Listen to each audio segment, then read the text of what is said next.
Bonjour, je suis Mathieu Garde, 5e semestre. Bonjour, je suis Pierre Pelletier, 4e semestre. Nous sommes tous les deux à l'école InTech Info et nous allons vous présenter notre projet de ce semestre, CTI.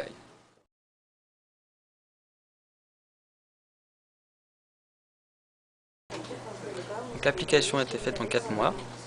Elle a été réalisée en C# et s'appuie sur le framework .NET. Elle a été réalisée pour l'entreprise 1913. Donc, CTI fait la transition entre une base de données CRM sur Internet et un central téléphonique d'entreprise de type Avaya. Donc, CTI récupère sur cette base une campagne d'appel qui est composée de contacts à appeler. L'application communique ensuite avec le PABX, donne l'ordre de passer chaque appel. L'application réagit automatiquement au retour de chaque appel.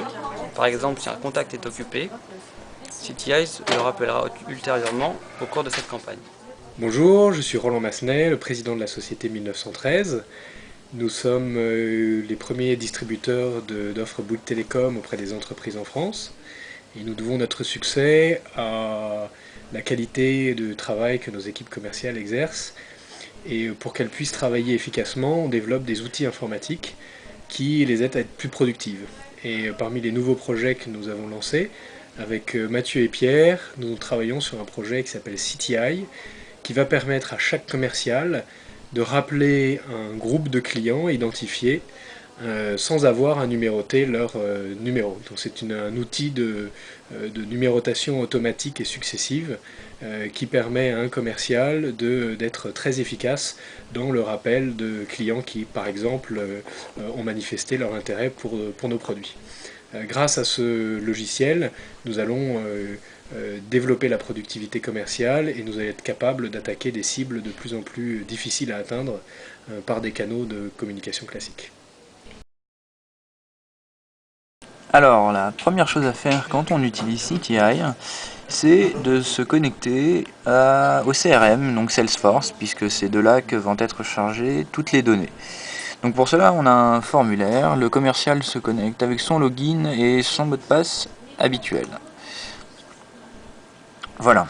Donc là, nous accédons à l'interface même du logiciel et CTI va télécharger automatiquement la liste des campagnes qui sont disponibles sur Salesforce. Donc il se peut que ça mette un petit peu de temps. Voilà. Donc ici, CTI a trouvé 4 campagnes et chaque campagne est présentée avec son nom, son statut, le nombre de contacts et un petit bouton Salesforce à côté de chaque campagne. Donc nous verrons que ce bouton revient pour tous les types d'éléments disponibles sur Salesforce et exploités par CTI. Quand on clique dessus, ça ouvre tout simplement un Internet Explorer qui affiche la fiche Salesforce de l'élément en cours.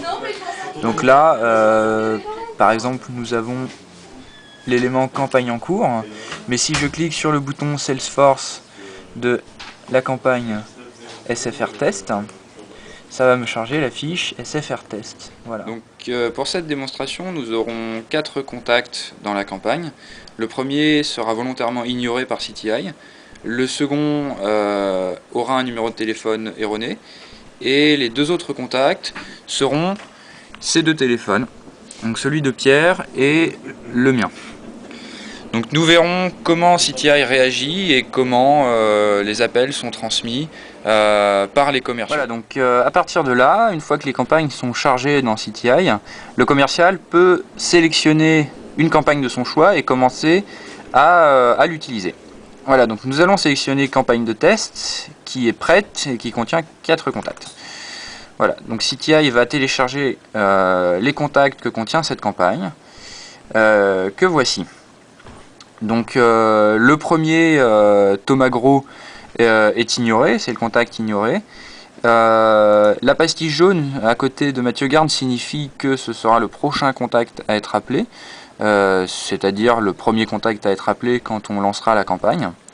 Et à partir de cette liste, je peux tout à fait mettre à jour les statuts de ces contacts. Par exemple, si je veux dire que Pierre Pelletier sera le prochain à être appelé, je double-clique et le statut est mis à jour. Voilà, donc il y a un petit temps car le statut est mis à jour en même temps sur Salesforce, donc il y a un accès web. Et je dirais même que la pastille jaune ici n'apparaît qu'une fois que le statut a bien été mis à jour sur Salesforce. Ça permet, si jamais il y a un crash de l'application, que le commercial retrouve exactement les statuts des contacts quand l'application a crashé. Les cases à côté de chaque contact servent à ignorer ou désignorer le contact. Donc là la case est cochée parce que ce contact est ignoré, et si je décoche la case, voilà, la pastille rouge disparaît et le contact sera pris en compte à nouveau dans le processus de campagne. Donc je vais le réignorer parce qu'il n'y aura personne au bout du fil de toute façon. Et si par exemple je veux ignorer Pierre Pelletier, qui est défini comme prochain contact, Pierre Pelletier est ignoré et le contact suivant est automatiquement défini par CTI. Donc c'est automatique. Le commercial peut bien sûr, s'il le souhaite, remettre la pastille jaune sur un autre contact.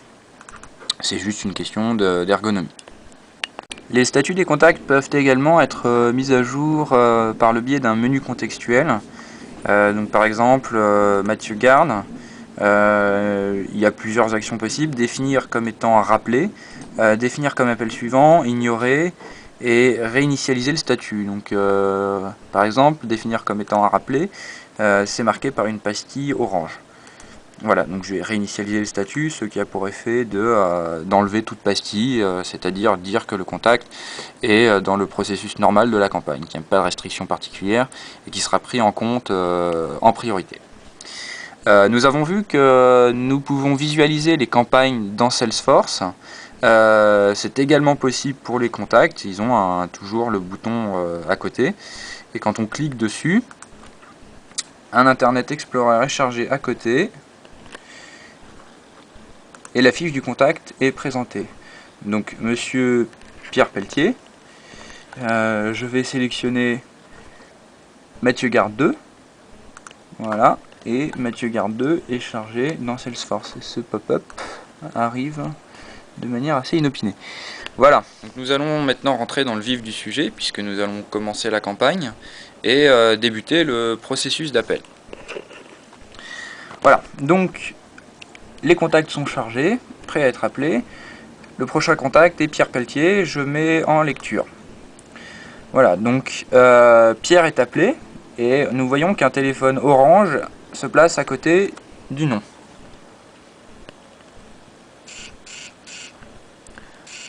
Donc le téléphone orange signifie que l'extrémité distante est en train de sonner. Voilà, donc appel vers le numéro, ça sonne. Donc Pierre va décrocher. Immédiatement, un téléphone vert s'affiche à côté du nom, ce qui signifie que le commercial est en communication avec la personne. Donc en communication avec la personne ou en relation avec une messagerie si la personne appelée a raccroché son téléphone. Donc là, en l'occurrence, c'est avec une messagerie, donc le commercial raccroche. Donc Mathieu Garde est appelé, je rappelle que Mathieu Garde est un faux numéro, donc le téléphone orange s'affiche à côté, et le PBX lance l'appel, mais l'appel a échoué, donc il affiche une pastille orange, ce qui signifie que le contact est à rappeler. Donc Mathieu Garde 2 est automatiquement appelé.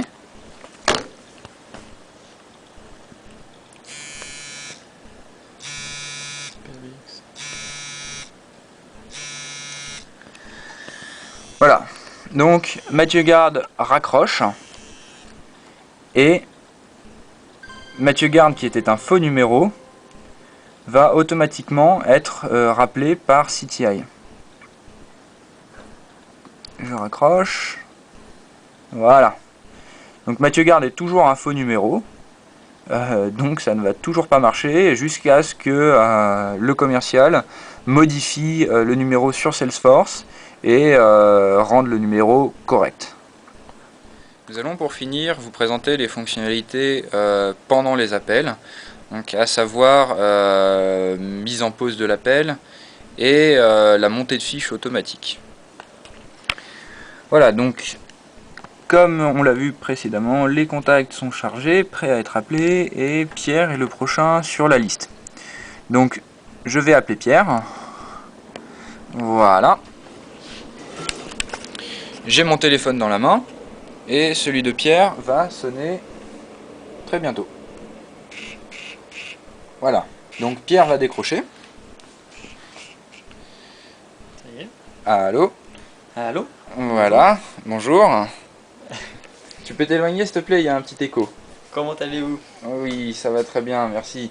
Donc, je vais vous faire patienter un petit instant, monsieur, et mettre l'appel en pause.